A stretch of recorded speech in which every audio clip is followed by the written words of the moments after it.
Good afternoon and welcome to ASA Week 3. This week we are going to be discussing the Sugarland 95. We have an amazing person with us and I will allow her to introduce herself. Hello, everyone. My name is Ms.Olainu-Alade, and I am the coordinator for community and civic engagement here in Fort Bend ISD. And one of my special projects is the Sugarland 95, and I'm thankful for you to have me today. Start off, although many people may not know, who are the Sugarland 95? So the Sugarland 95 are the individuals who were discovered during the construction of the Reese Center. In 2018, February 19th, 2018, the first bone fragments were discovered while they were doing some of the foundational work for the school, which led to a month-long excavation and exhumation process. After the exhumation was complete and all the forensics were done, it was confirmed that the remains that they found, there were 95 complete skeletal remains discovered, that those remains belonged to 94 men and one woman who had been sentenced to perform hard labor in the Texas state prison system, also known as convict laborers. So that's a very high level overview of who are the Sugarland 95. To date, we know a lot about those 95 individuals, with the exception of the one woman. I will say her story still remains a mystery. We know a lot about the 94 men based off of the bioarchaeological findings, things such as their physical stature, their age, their weight. But we also know from the prison records how old they were, whether they were married. We know some of the crimes that they were convicted of in that system. So the final report is on the Fort Bend website. It's rather large, but it kind of gives you some of those details that really get to the heart of who are the Sugarland 95. That's a big question, Hannah, and I could literally go into the details of who those individuals are for an hour plus, and I know we don't have that much time, but essentially they were mostly men sentenced to hard labor to work out in the agricultural fields of the Texas prison system. Within this talk, we would like to know what is your role as it pertains to the Sugarland 95? Like what do you do for FBISD in relation to the Sugarland 95? Good question. So I'm a long hauler here in Fort Bend. Fort Bend is my first adult employer. I've been in the district for 15 years, and I first started as a social studies teacher, middle school social studies. So I taught American history. All of my collegiate studies are in American and African American studies. And so that's what my calling was. And so I taught middle school U.S. history and some Texas history. And then I became a curriculum coordinator here in Fort Bend. And I was a curriculum coordinator for quite some time. I was the coordinator at the time of the discovery. So that's kind of really how I was introduced to it. To be honest with you, Abena, I saw it on the news the same way everybody else saw it on the news, right? I remember it was in February, and I was like, what? That's happening where? Like, wait, this is near my home. I live pretty close to the Reese Center. And I was immediately drawn to the history as a historian. Like, I had all these questions, like, who are these people? How did they get there? Why didn't anybody know they was there? Like, what is the history around this cemetery? I was eager to know more, right? And I had always been really intrigued with the hidden history of Sugarland. And when I tell you the hidden history, I'm from Louisiana, Southwest Louisiana. We have sugarcane on three sides of my family home growing up, right? So sugarcane is not extinct, right? And when I moved here, I remember telling my grandpa, like, oh, I'm moving to Sugarland. Like, it'll be okay. Like, there's sugarcane. And I get here and there's no sugar. And so I remember when I first moved here, probably the first 3 or 4 years, just being on a search for like, what is the deal behind the fact that there's no sugar cane in Sugarland, right? And so when this discovery took place, I mean, it really shed light on the history that is under our noses, right? When you drive down Highway 90, you see the sugar mill, right? You see it, and you also see the Texas prison system. It's there. And if you're like me, you never really connect those dots until this history was discovered. So that's a long story, but anyway, I was a coordinator when all that happened, and I immediately went into social studies teacher mode. And me and my team, we were like, we have to teach students about this. We have to put it into the curriculum. And so we worked really hard to pass some standards and get curriculum materials created, still with very limited information at the time, right? It was a scavenger hunt to be able to get it into the curriculum at first. But as time unfolded, I just became more and more invested, right? It's kind of like when you pick up a hobby and then it becomes a lifestyle. And so as I learned more, I created more, and I got involved more and more. And so as the district would, put on events for Sugarland 95, I would volunteer to assist, to be there, to help, to organize. I'd serve on committees and so it was just a matter of being an advocate for the history that allowed me to segue into this position, because there was a recognition at the district level that we needed to put a focus on the Sugarland 95 to do it right. And so who better to do that work than a former social studies teacher right here in the district? And so that's kind of how I got involved. Yeah. So with that in mind, because you have such a personal relation, not only to, Sugarland and being a social studies teacher, and also now working for the district to curate almost the program for the Sugarland 95, what would you like people to take away from the story of the Sugarland 95? What I want people to take away most from the story of the Sugarland 95 is that all current events have a thread to the past. And in order, you said Sankofa in the beginning, the notion that you don't know where you're going unless you know where you've been, right? And so that's the story about the Sugarland 95 that I really urge people to take away, is that when you are missing essentially 40 years of history, it's so hard to comprehend the present day constructs that are a result of that 40 years because no one knows about it, right? Mm-hmm. And so the reason why I'm a champion for this knowledge is because when you hear the story of the Sugarland 95, if you ever attend a keynote presentation or a course, there's no way that you walk away without clarity around why there's systemic racism or how there's systemic racism. There's no way you walk away with a lack of clarity on where does the sentiment between people of color and law enforcement, right, originate.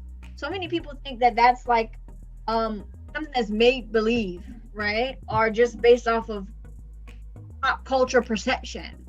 But once you start digging down into the roots to really understand that after the Civil War, the criminal justice system was centered on re-enslaving people of color by all means necessary, whether it was lawful or not. And you think about the impact that had on generations. There's no way that you can watch the news in 2021 and have the audacity to say that that's not real, or you don't know where this is coming from, or you don't understand how this could be. Because if you know the history, you know the past, you have a clearer understanding of the present. So that's really, I get chills when I think about it. That is the main goal, is to uncover this part of history, to open people's eyes to the present. So hi, my question for you is, how does the story of Sugar Line 95 affect us as a community and as students? Well, it totally affects you all as students because you have the ability to be champions of this learning, right? You have the ability to reach out to your administrators and your parents and your legislators to say, why is it that we're not learning about this in school, right? It's easy for an adult to say, oh, we think kids should learn about this. It's another thing for students to say, why is this not in any nationally produced textbook, right? Why is this information not readily available? So I think student advocacy is the most powerful form of advocacy out there. Again, you all are going to lead the future. And so you're going to affect the community. So example, how does this affect our community? You know, in current day, the issue of namesakes comes up often. What does the name of a thing mean? What value does the name of a park, of a street, of a school, of a building mean? And what value does it either add or take away from a community? And it's young people like you who will be able to really speak to those things and make those changes in the community going forward. Learning about the Sugar Land 95 just sheds light on the history, not only of our local community, but also on our state history and then on US history, right? But to zoom in closer to local, I think it's always powerful for you to know where you are, right? Not only for you to know where you are geographically, but know where you are in time. So to be able to say, you know, although this was a cemetery where re-enslaved men and women of color were forced to work, I, as a free person of color, have the opportunity to do this, to excel, to tell their story, right? So I think as a community, it's important so that we don't allow the history to be hidden any longer, but also it's time for us to actually recognize the contributions that people of color, specifically African American people, have played in the community. The Sugar Land 95 essentially worked the fields that made the money that created the sugar empire. And had it not been for them, Sugar Land as a plantation or as a city would not have been. We're the future and we must be in charge of our learning as well.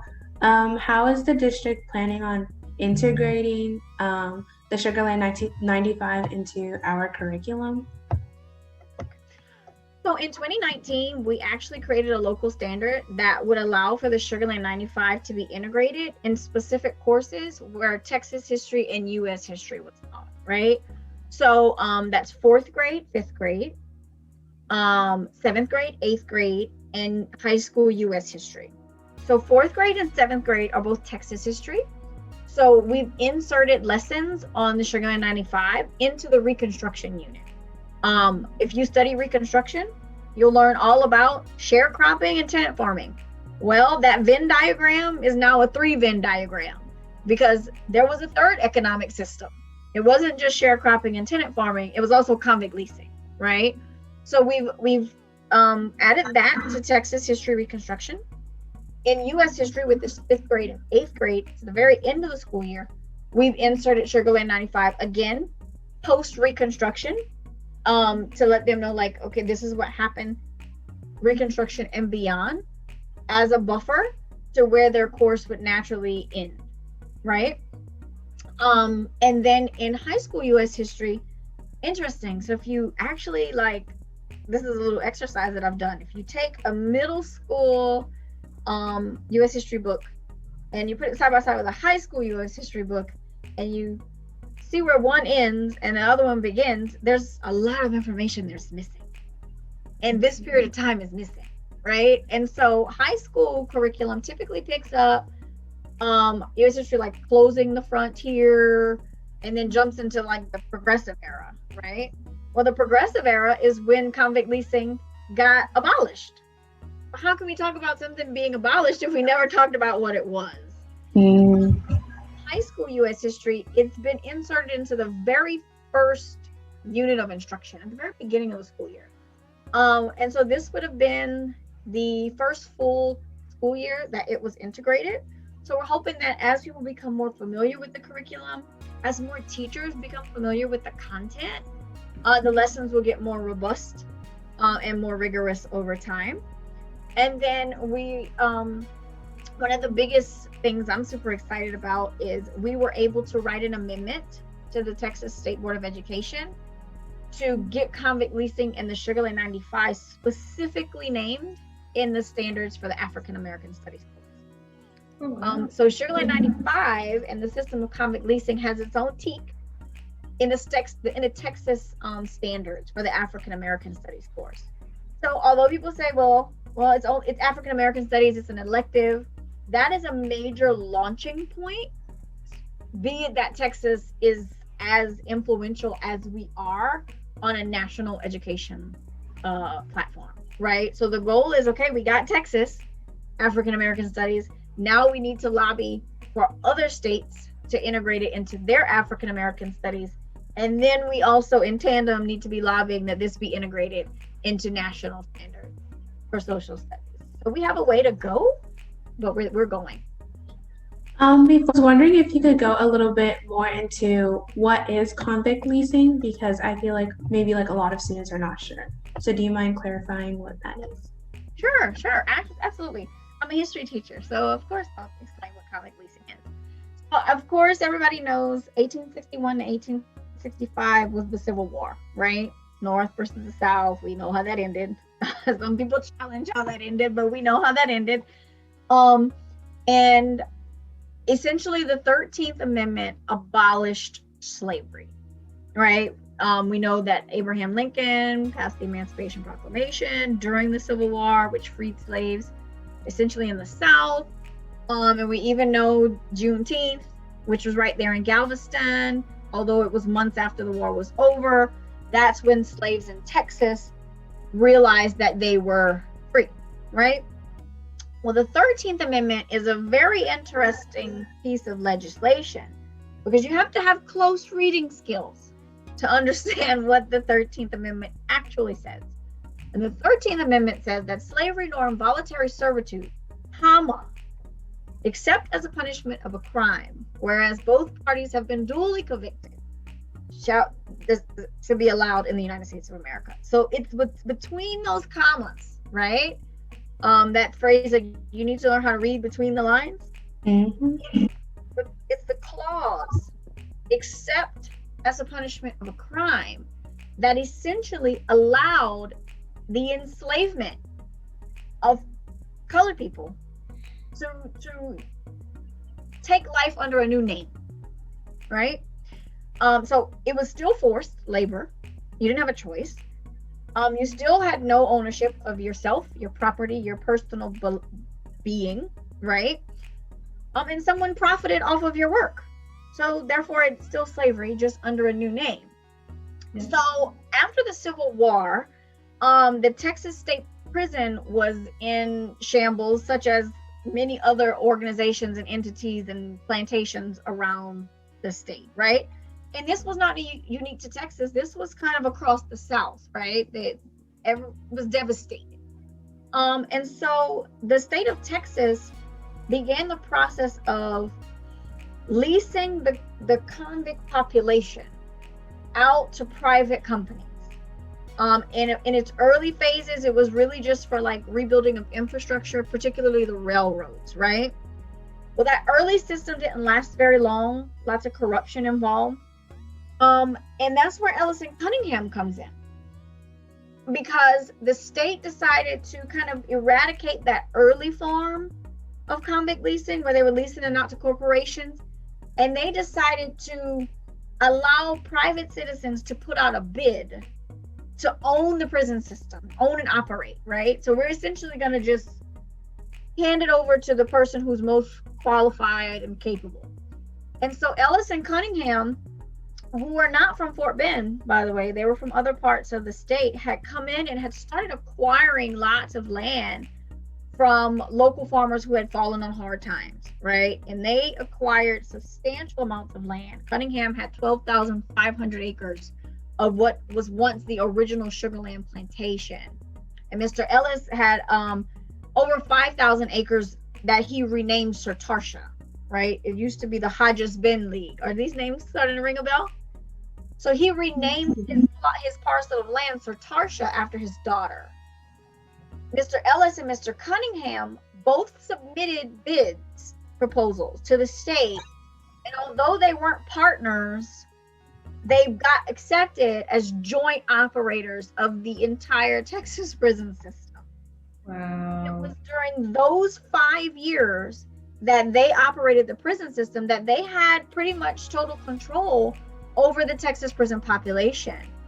And they own so much land. When you have all that land, you need people to work it, right? Mm-hmm. So in it became this systemic process of rewarding sheriffs for convicting and sentencing, and judges, were compelled to sentence. And even if it was a petty crime, you got a hefty penalty, right? 5 years was the standard.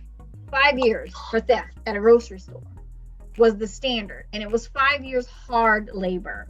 And so we see that it was under their control that the racialized labor force of the prison system took root, right? Where I have court documents where you can see that they're specifically requesting Negro men to work on the outdoor farms, right?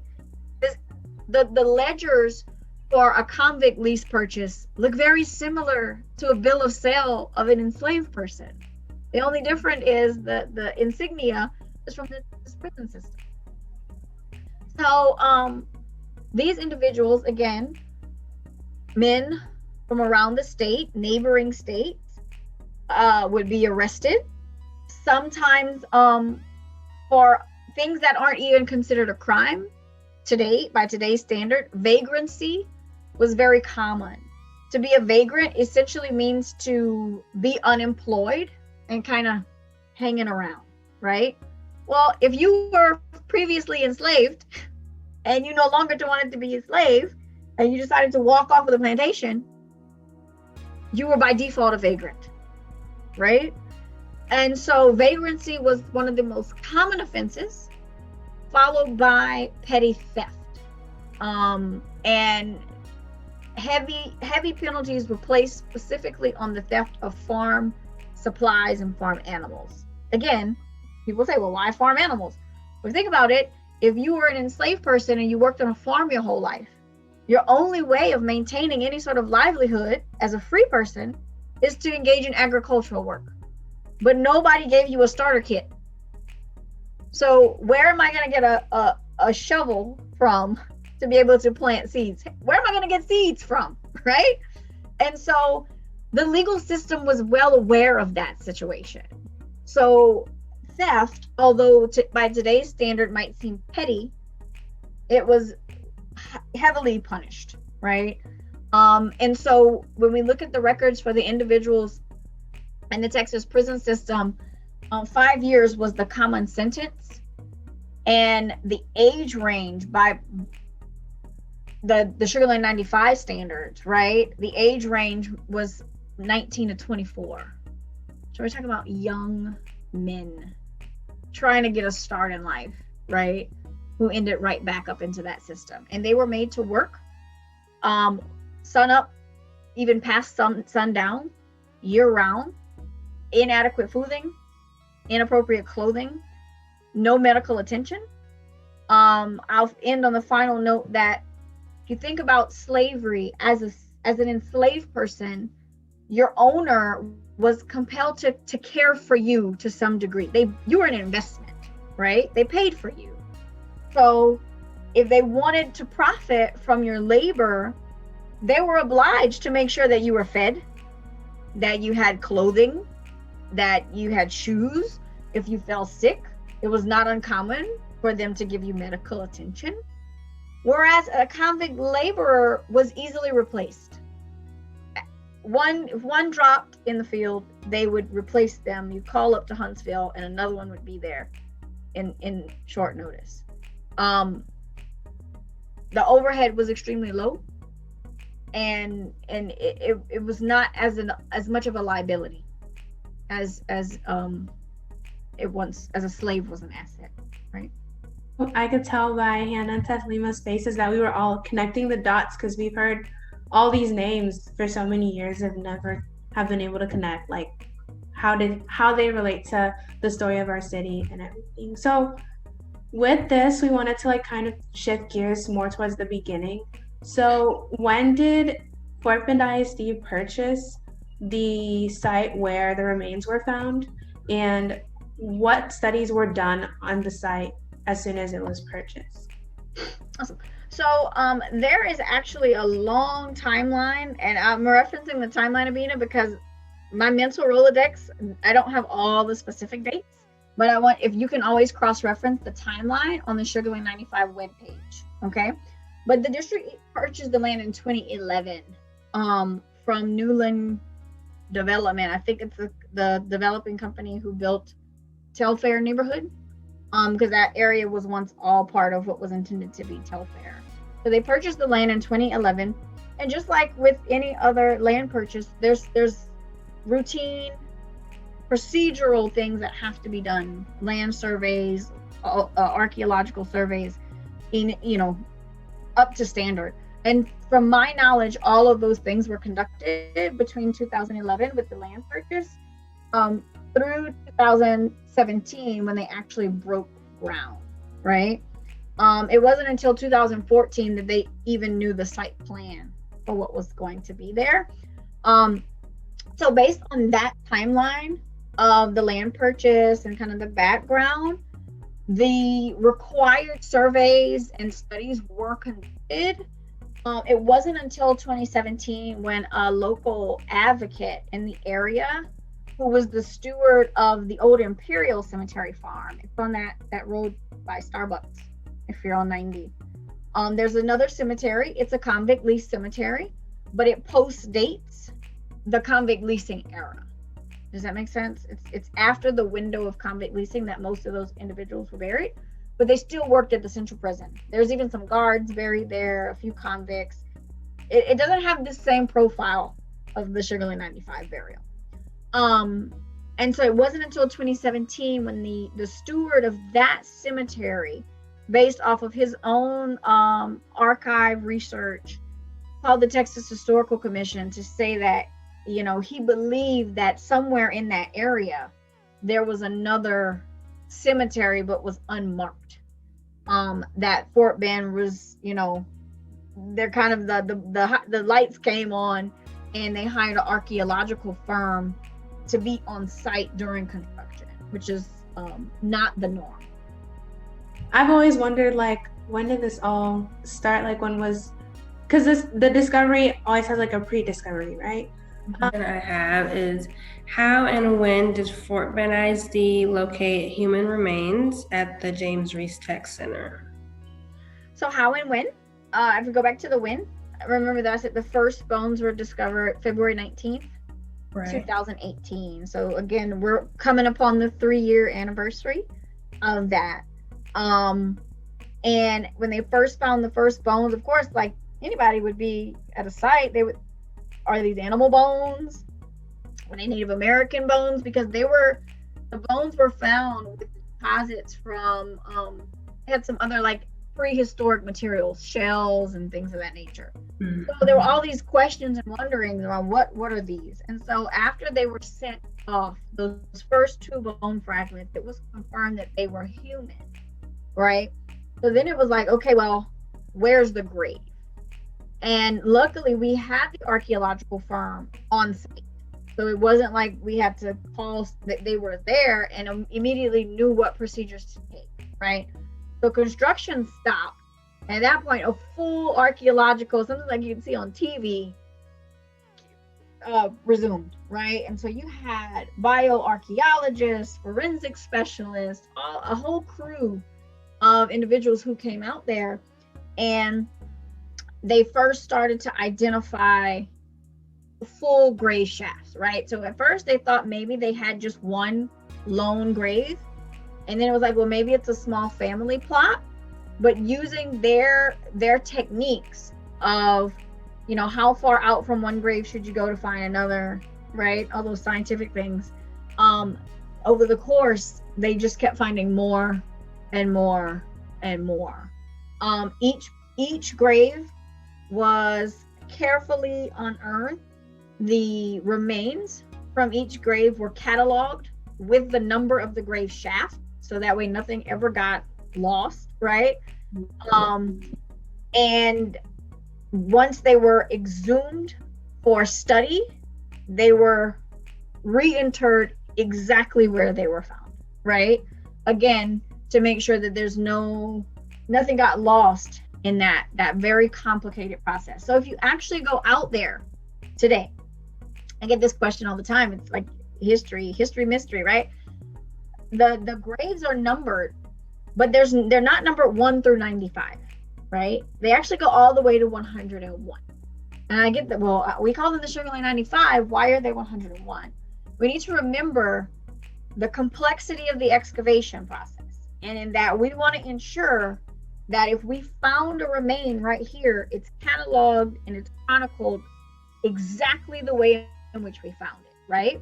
So they would find a grave, and then they would use their fancy scientists, you know, whatever their rules to see where the next grave would possibly be, right? And 9 times out of 10, they made an estimate. Oh, this is where a grave was going to be. They dig and they find a grave. So that will become grave shaft number 2. And then the materials, the remains would become remains number 2. They would be excavated, exhumed, studied, put back in grave shaft number 2.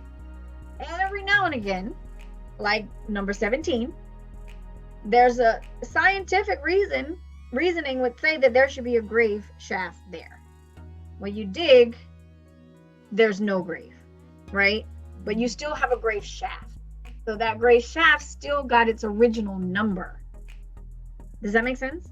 So we have, I believe it's 6 of those, where 5 of them were assumed based on all studies and standards that there would have been a grave, but there was none.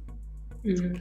And there was one, this is the even more interesting part of the story. There was one casket that was empty.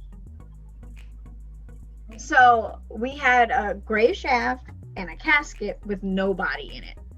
So there's all these historical theories around, well, did someone run away and they're, you know, because the convicts made the caskets, right? So did someone run away and they try to hide it?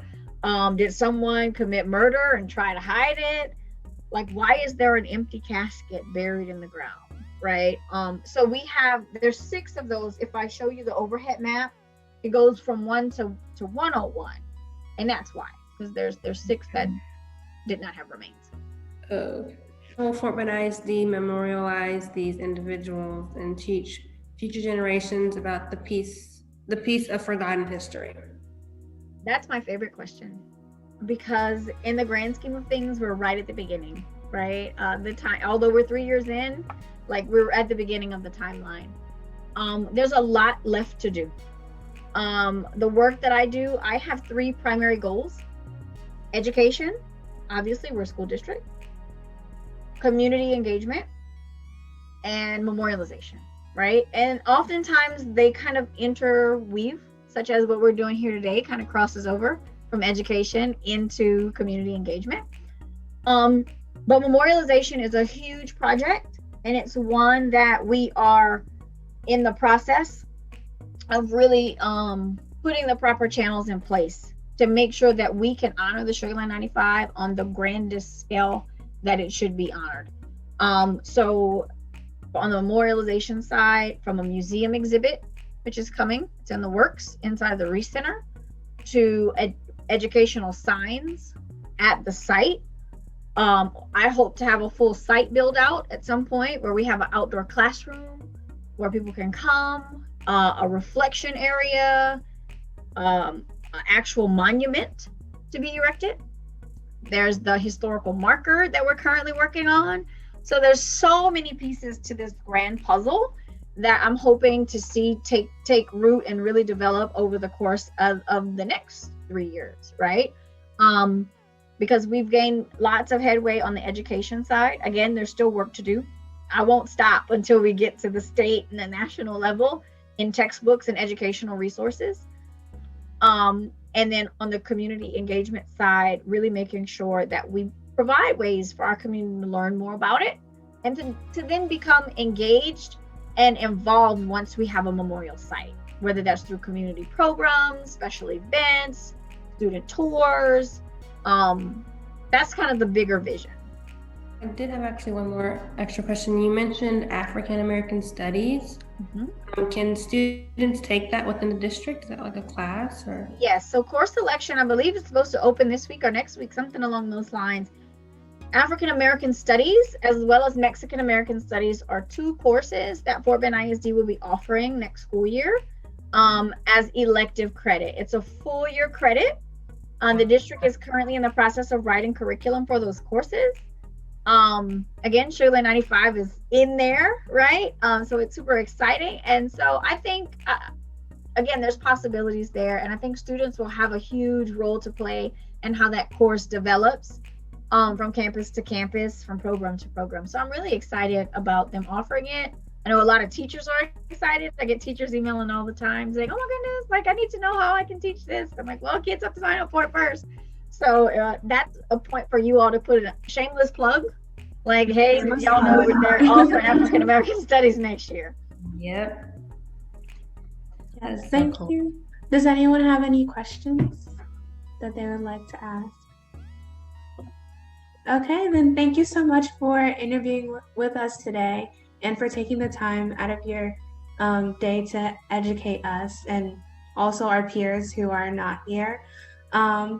And we look forward to, everyone stay tuned, we look forward to doing a community event in which we can memorialize and really engage and enrich in our local history and possibly spread it on a wider scale.